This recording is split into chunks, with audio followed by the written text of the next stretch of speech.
Baik Islamnya seseorang meninggalkan sesuatu yang tidak penting. Tidak penting. Kemudian kita lihat di dalam surah Al-Mu'minun. Salah satu sikap yang akan membuat kita beruntung. Walladzina hum 'anil lagwi mu'ridun. Orang-orang yang menghindarkan diri dari perbuatan lagwun. Rasul pernah ditanya apa yang dimaksud dengan amal lagwun itu? Ya. Rasul menjawab, mala manfa'ata fid dunya wala manfa'ata fil akhirah. Perbuatan yang tidak ada manfaat untuk dunia dan tidak ada manfaat untuk akhirat. Ya. Berarti ketika kita mau menonton juga manfaat nggak? Iya. Udah mah tidak bermanfaat, udah kita obrolin lagi sama yang lain. Si etanya punya. Apalagi ngumpul. Nah, majelis gibah. Majelis gibah. Yang paling parah itu yang mulainya. Tapi jangan bilang-bilang sama orang lain ya. Ini mah cuma sama ibu aja. Ternyata dari ibu. Tapi ini juga dari ibu itu. Tapi jangan bilang-bilang kata saya. Masya Allah. Aduh, jangan sampai begitu. Baik, pakai ini siapa tua ibu ada yang mau tanya, Bu? Boleh silahkan. Iya, mangga teh. Berdiri aja. Iya. Assalamualaikum warahmatullahi wabarakatuh. Waalaikumsalam warahmatullahi wabarakatuh. Saya Rini Puji Astuti dari IKWI Kabupaten Cianjur. Boleh kan bertanya, Pak? Ya, boleh, Mangga. Bagaimana etika komunikasi dalam Islam? Soalnya saya sendiri wartawati, kalau sudah menemui korban nih, misalkan kepala desa yang korupsi, jadi semakin kencang saya nanyanya, semakin dia ketakutan semakin kencang gitu. Semakin senang Ibu bertanyanya.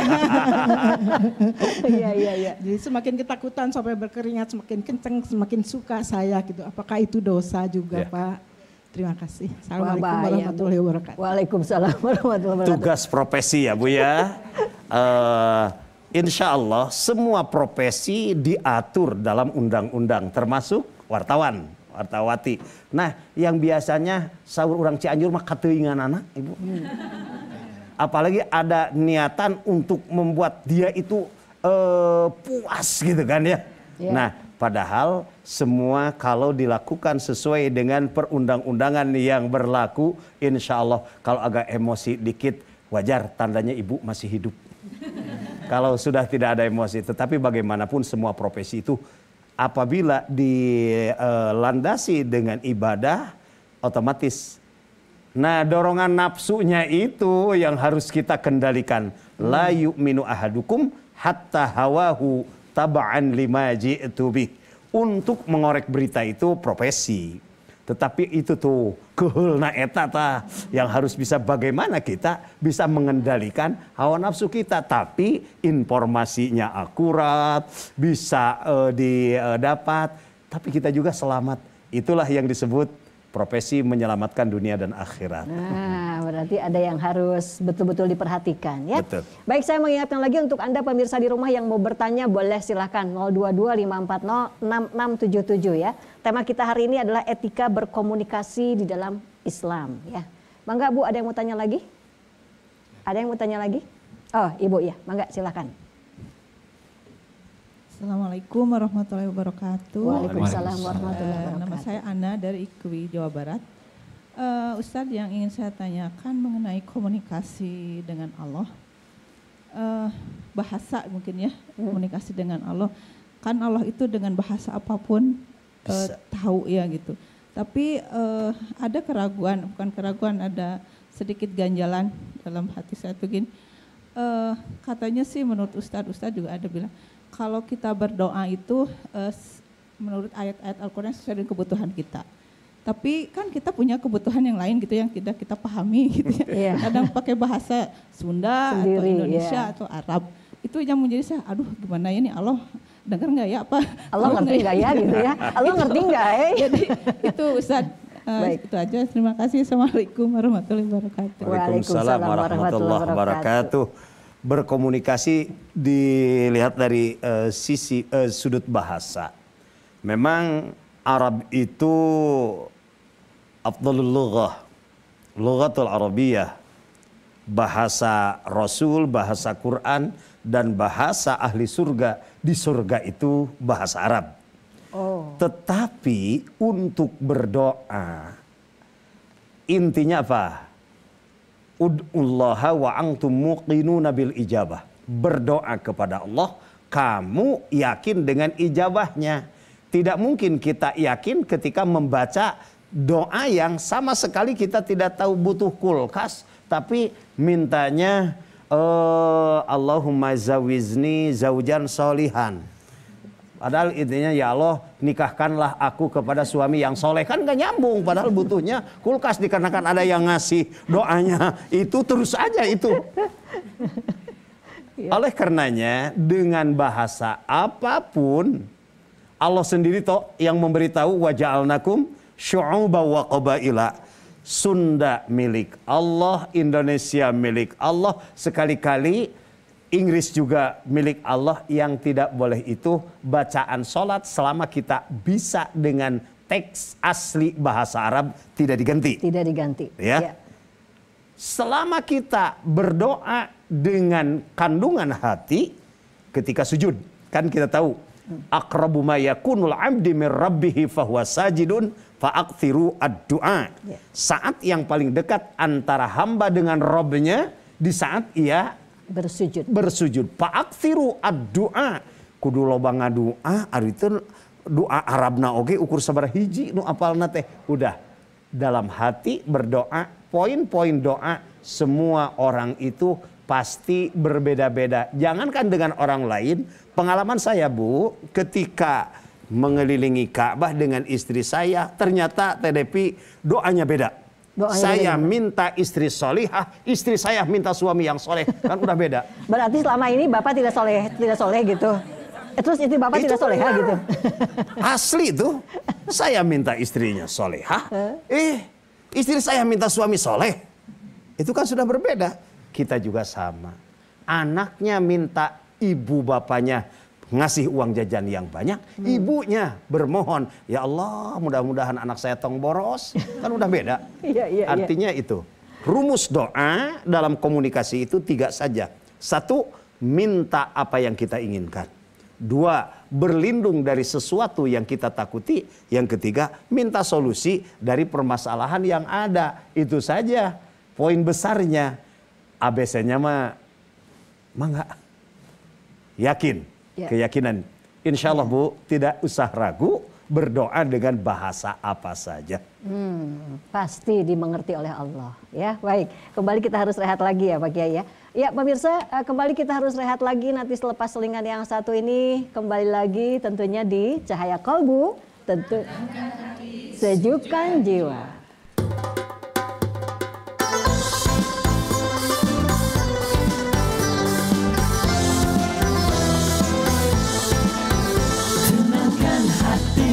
Sejukkan jiwa dalam cahaya kolbu.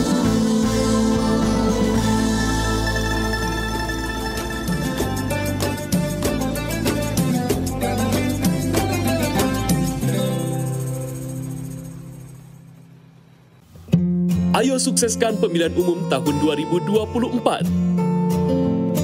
Halo warga Jabar, jangan lupa tanggal 14 Februari 2024 nanti akan ada pemilihan presiden serta anggota legislatif. Selalu gunakan hak suara Anda untuk memilih. Karena satu suara saja akan menentukan masa depan bangsa kita. Jadilah pemilih yang cerdas. Songsong Pilkada 2024, tertib, aman, damai, berkualitas, berintegritas, luber, dan jurdil.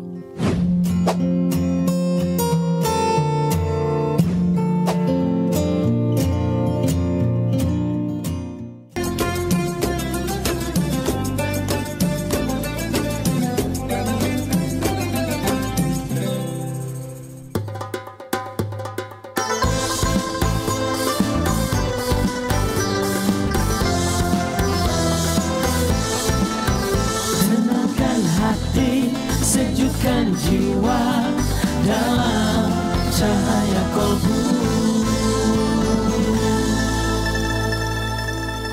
Ayo kita lanjutkan lagi pemirsa ya, membahas tentang etika berkomunikasi dalam Islam bersama Kiai Haji Deddy Mulyadi. Kita lanjutkan lagi, kita masih punya waktu. Anda yang mau bertanya melalui telepon juga boleh, silakan. Masih buka line teleponnya untuk Anda ya, 022 540 6677. Mangga silahkan. Ibu ada yang mau tanya lagi, Bu? Kalau gitu saya mau tanya gini Pak Kiai. Ini tentang terkait dengan majelis gibah itu tadi ya. Karena itu komunikasi ya Bun ya. Komunikasi bisa dua arah, bisa satu arah, bisa juga banyak arah, kita rame-rame nih gitu ya. Satu hal yang paling agak sulit dihindari adalah ketika seseorang itu menyampaikan sesuatu kepada kita. Ini komunikasi ya. Menyampaikan berita baik atau tentang kebaikan seseorang, kita terima. Tapi ketika menyampaikan sesuatu yang tidak baik tentang orang lain, kita teh suka sulit menghindar Pak Kiai. Nah, harus bagaimana ya? Padahal kan kita harus menghindari sesuatu yang tidak bermanfaat sebetulnya di dunia dan di akhirat ya. Gimana? Satu, ketika kita mendengar, biasanya kan awal-awalnya ngomongnya baik, bercerita tentang kebaikan orang. Ujung-ujungnya. Tapi gini ya. Nah, hati-hati kalau udah tapi gini ya. Hati-hati aja. Bahaya. Itu teh gini. Satu, ketika kita mampu untuk mengingatkan, ingatkan. Ya. Bisa nggak kita tidak membahas itu? Tapi tentu dengan komunikasi yang baik juga. Jangan mentang-mentang kita ingin berbuat baik, ya, lalu kita melakukannya dengan cara yang tidak baik. Maka akhirnya akan melahirkan akibat yang tidak baik juga. Oleh karenanya kebaikan itu, jangankan kebaikan, keburukan saja harus dihadapi dengan cara yang baik. Insya Allah akhirnya baik. Kalaupun kita tidak mampu untuk mengingatkan, minimal ingkar dengan hati. Karena kalau kita narik diri juga nggak enak kan, begitu ya? Betul. Ingkar dengan hati. Tetapi sebaiknya kalau kita bisa untuk mengingatkan, ingatkan. Paling tidak kita tidak diam, tidak ikut nimbrung. Jangan sampai begitu. Oh, memang begitu itu mah. Jangankan itu dari neneknya juga saya tahu tuh. Nah, neneknya yang udah wafat diumat juga. Ini bahaya. Hati-hati ya. Kita nanti pada akhirnya masuk ke dalam lingkaran itu, circle itu ya. Makanya dalam etika berkomunikasi itu, satu, hindari gibah udah pasti. Ya. Yang kedua, dusta itu sudah pasti. Ya. Dusta walaupun hanya dengan candaan-candaan, karena sudah terbiasa dusta, pasti itu merupakan mata rantai untuk dusta-dusta yang lainnya. Di mana dusta ini merupakan bagian daripada sifat munafikin yang kadang tidak dirasakan kemunafikannya itu. Dan biasanya Bu, maaf, ketika kita punya saudara yang agak kasar lah, boleh jadi mungkin jahat, kita nggak terlalu takut karena itu mungkin sama kakak bisa melakukan itu. Tapi ketika ada yang suka berbuat dusta, jangankan orang lain, anak sendiri saja takut sama ibu yang suka dusta. Ibunya saja takut dengan anak yang suka dusta. Kemudian yang ketiga, hindari nada-nada mencemoohkan. Melecehkan. Ingat kan di dalam surah Al-Hujurat 11 ya. Al-Hujurat ayat 11. Ya ayyuhalladzina amanu la yaskhar qaumum min qaumin. Wahai orang beriman, janganlah suatu kaum memperolok-olokkan kaum yang lain. Karena boleh jadi kaum yang diperolok-olokkan itu lebih baik daripada yang memperolok-olokkan. Dan ingat, baik kepada fisik, profesi, jangankan gitu, perundungan di antara pelajar saja bagaimana ngerinya kita. Apalagi kalau ibu pelajar. Itu anak pelajar saja udah begitu. Inungna diemat lagi gitu kan udah nggak sehat lagi. Iya betul. Nah ini luar biasa etika berkomunikasi dalam Islam. Hindari hal-hal yang bisa memperolok-olokan. Tapi ada yang khusus. Wala nisa ummin nisain. Dan jangan pula wanita-wanita memperolok-olokan wanita yang lain. Saya buka tafsirnya itu agak sulit juga. Kenapa dalam ayat itu secara khusus tadi mah kaum umum laki dan perempuan. Ini wanita. Ini secara wanita. Khusus ada apa dengan wanita? Nah kan Bu, kita loh itu. Nah itu ya. Kenapa? Boleh jadi wanita yang diperolok-olokan dia lebih baik daripada wanita yang memperolok. Ahli maksiat, walaupun dia ahli maksiat, justru bukan harus diperolok-olokan, tapi harus diingatkan agar dia sadar dan kembali kepada jalan yang baik. Jadi kalau ada seseorang yang secara akhlak mungkin kurang baik, bukan menjadi perbincangan di belakang sebetulnya Bun ya, tapi diingatkan gitu ya Pak Kiai ya. Pak Kiai gini ya, Islam itu luar biasa. Karena di dalam Al-Quran itu juga sudah diberikan contoh. Ini komunikasi secara tertulis ya Bun. Kalau tadi lisan itu kita obrolan secara lisan, secara verbal.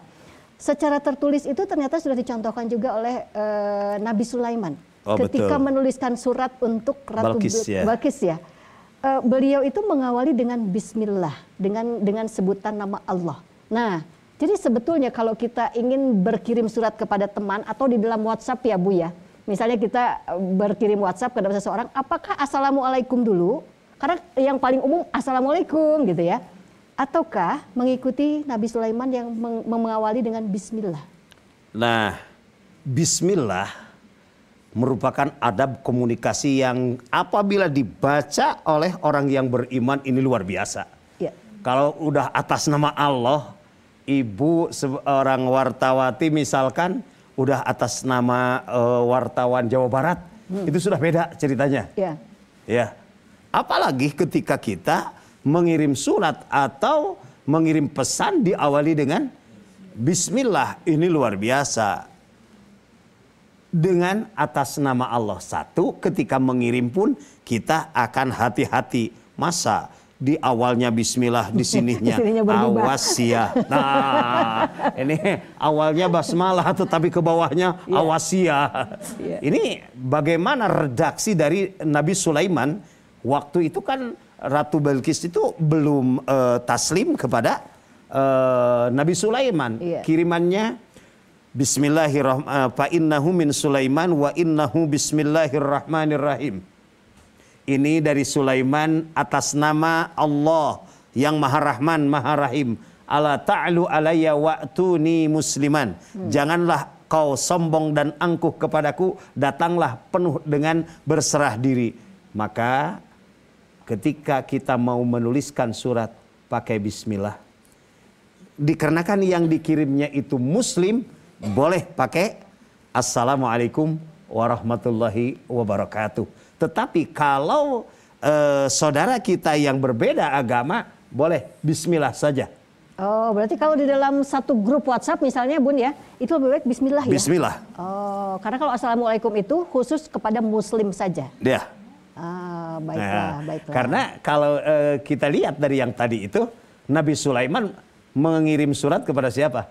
Balkis. Waktu itu belum apa? Justru ada nilai dakwah. Mana dakwahnya?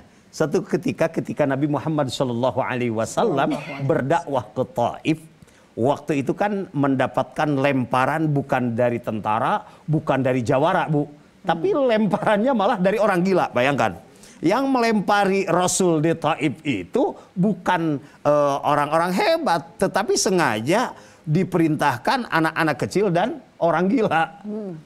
Bayangkan, malu atuh, dipermalukan. Iya. Dilempari siapa? Orang gila. Dilempari siapa? Anak-anak. Sampai ada yang memberi minum, itu karyawan sebuah kebun anggur, dan begitu mau diminum, Rasul membaca Bismillahirrahmanirrahim. Apa? Kata dia, ini pasti orang yang membawa kebaikan.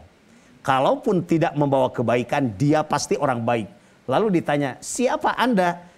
Nabi Muhammad menjawab, Muhammadur Rasulullah. Aku ini Muhammad utusan Allah. Hanya dengan bismillah. Sampai dia masuk Islam. Dan satu-satunya yang masuk Islam, yaitu pegawai yang suka menyiram tanaman anggur yang bernama Adas waktu itu ya. Nah itu luar biasa Ibu. Jadi dalam komunikasi diawali dengan basmalah. Yang kedua, kalau sudah basmalah, hal-hal di luar Allah itu, satu, Ibu tidak akan takut. Karena saya berangkat, saya datang bismillah atas nama Allah. Kemudian ketika kita mau melakukan kesalahan pun kita merasa bahwa oh iya, bos saya nggak lihat, yang lain tidak lihat, tapi dikarenakan saya sudah basmalah, wa huwa ma'akum ainama kuntum. Dialah Allah senantiasa bersama kamu sekalian dimanapun kamu berada. Gerak langkah kita ketika ibu mencatat berita, ternyata catatan ibu pun ada yang mencatat. Ma yalfidhu min qaulin illa ladaihi raqibun atid. Apapun yang kau ucapkan dan apa yang kau lakukan, ada yang mencatat juga. Raqib dan atid. Catatannya lebih lengkap lagi, Bu. Lebih lengkap. Betul ya. Jadi memang sebaiknya kalau di dalam satu grup gitu ya yang beragam, di situ pakailah basmalah. Untuk yang umum. Gitu ya. Baik ya. Kemudian begini Pak Kiai. Ada yang menarik lagi Bun dari Nabi Sulaiman itu ya, komunikasi dengan makhluk.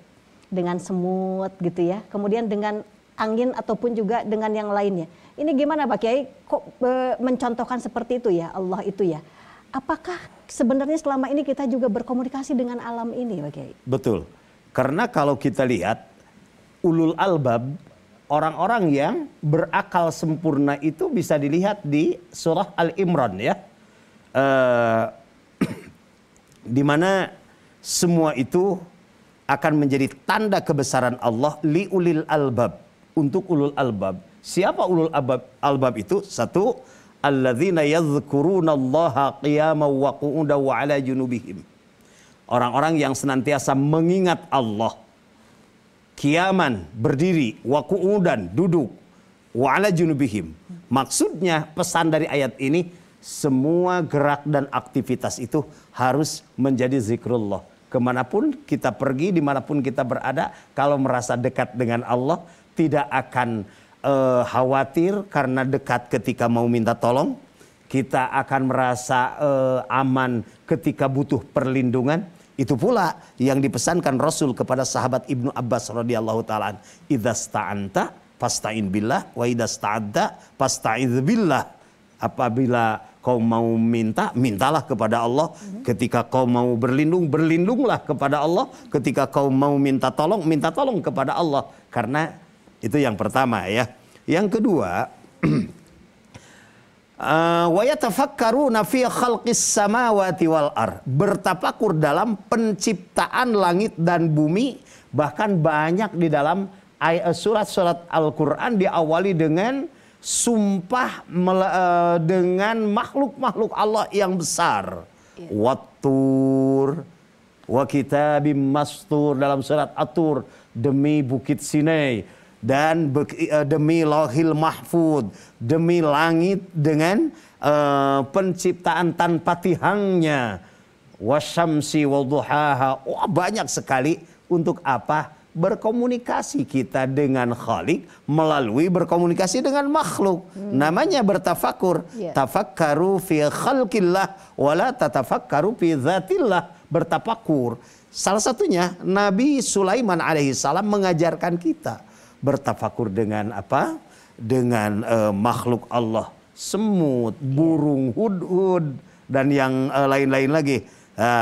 Ini kan gambaran kita juga bisa berkomunikasi dengan sewaktu-waktu mabu dengan burung. Burung, kamu itu kecil, nggak punya gedung, juga nggak punya gudang, tapi kelihatan kau tidak pernah mengeluh. Di pagi hari tidak ada burung yang mengeluh bercengkraman dengan anak dan istrinya, padahal dia tidak punya tabungan, Bu. Deposito apalagi. Iya. Tapi subhanallah, riang gembira ketika terbang jauh, tidak pernah lupa dan tidak ada yang buta warna. Tidak ada. Ketika berangkat dari sarang yang berwarna coklat, pulang lagi ke situ. Kadang-kadang manusia mah berangkat dari pintu yang warna hijau, pulangnya ke coklat. Enggak seperti itu ya. Baik Pak Kiai. Ya, baik pemirsa, kembali kita harus rehat. Nanti selepas yang satu ini kami kembali lagi bersama Anda. Tetap bersama kami ya di Cahaya Kalbu. Tenangkan hati, sejukkan jiwa.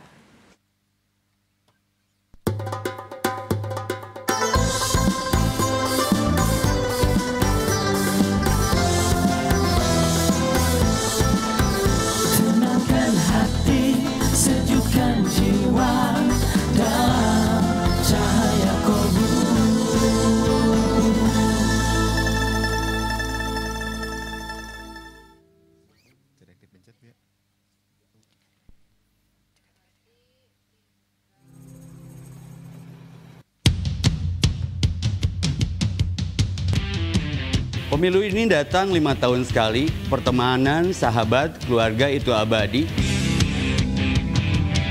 Jadikan momen ini ajang silaturahmi.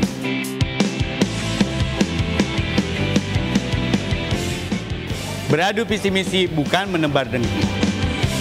Ingat, 5 kunci menuju pemilu damai. Pertama, rangka pemilu yang mendukung. Kedua, penyelenggara yang berintegritas. Ketiga, peserta yang kompetitif dan sportif. Keempat, pemilih yang berdaya. Kelima, penegakan hukum yang efektif. Pemilu adalah mengajak bukan mengejek, merangkul bukan memukul, mengilhami tidak menghakimi, menyayangi bukan menyaingi, bersanding bukan bertanding. Very well, very good. Biar pemilunya well, tolong jangan golput.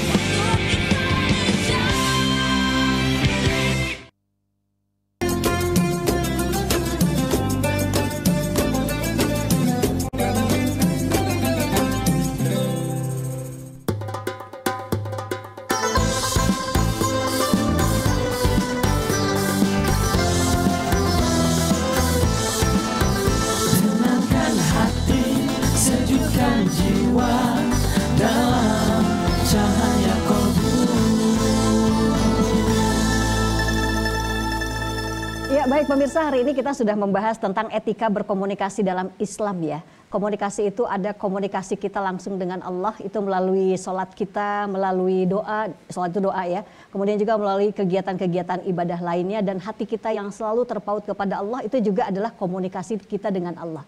Kemudian ada juga komunikasi dengan manusia, hati-hati. Kalau komunikasi sesama manusia ini bermainnya perasaan dan juga banyak dosa di situ ya. Jadi hati-hati, tadi sudah banyak disampaikan apa yang harus kita hindari dan apa yang boleh kita lakukan. Kemudian komunikasi dengan makhluk yang lain juga tadi sudah disampaikan contoh-contohnya ya. Baik, waktu kita sudah habis, Pak Kiai, kita tutup dengan doa ya. Allahumma salli wa sallim wa barik, amin. Allahumma arinal haqqa haqqa warzuqna ittiba'ah wa arinal batila batila warzuqna ijtinabah. Ya Allah, perlihatkanlah kepada kami kebenaran dengan terang benderang. Rizkikanlah agar kami dapat mengikutinya. Amin. Wa arinal batila batila warzuqna ijtinabah. Dan perlihatkanlah kepada kami kebatilan dengan terang. Rizkikanlah agar kami mampu untuk menghindarinya. Amin. Rabbana atina fid dunya hasanah wa fil akhirati hasanah wa qina adzabannar. Walhamdulillahi rabbil alamin. Amin ya Allah. Pak Kiai hatur nuhun, Ibu terima kasih banyak, jazaka hatur nuhun. Dan pemirsa juga terima kasih Anda yang sudah menyimak Cahaya Kolbu hari ini. Sampai di sini kebersamaan kita, sampai jumpa lagi. Saya Devi Dirgantini pamit ya, sampai jumpa di Cahaya Kolbu. Tenangkan hati, sejukkan jiwa. Assalamualaikum warahmatullahi wabarakatuh.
berpikir